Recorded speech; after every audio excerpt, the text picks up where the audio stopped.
Une fois déballé, le système Evolap de DMS se compose des éléments suivants. Cette partie-là peut directement être installée sur la table. Vous devez brancher à l'arrière les câbles USB, à l'arrière du pelvic trainer. Ces câbles seront branchés à l'ordinateur.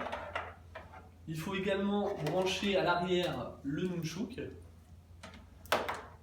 brancher la caméra laparoscopique à l'ordinateur directement et la centrale inertielle au pelvic trainer en façade arrière.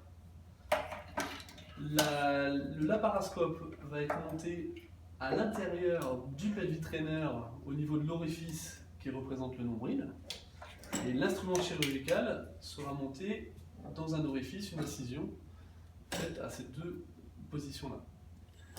Une fois les éléments branchés, il faut régler le système de manière à ce que le robot fonctionne correctement.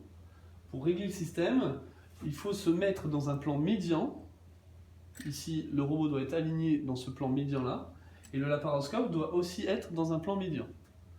On repère à cet endroit-là les deux petits marqueurs qui ont la dimension d'une des biellettes, et il faut mettre le clips au niveau d'un de ces marqueurs et l'autre marqueur au niveau de l'incision. Ensuite, on s'assure que donc, les deux éléments sont bien dans le plan médian, et à l'aide des poignées, on règle la distance de manière à respecter donc, le parallélisme des deux ensembles. Et pour finir, on vient serrer les poignets en s'assurant que cet élément-là est perpendiculaire au laparoscope. Donc là, on est bien configuré, on serre tout l'ensemble. Et là, en fonctionnement, le robot se déplacera correctement. Donc plusieurs modes d'utilisation.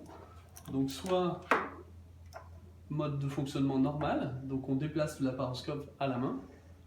Deuxième mode d'utilisation, une fois avoir fait la prise d'origine, après avoir fait la prise d'origine, on appuie sur le bouton Z, on passe en mode piloté, on rappuie sur le mode Z, sur le bouton Z, et on revient en mode manuel.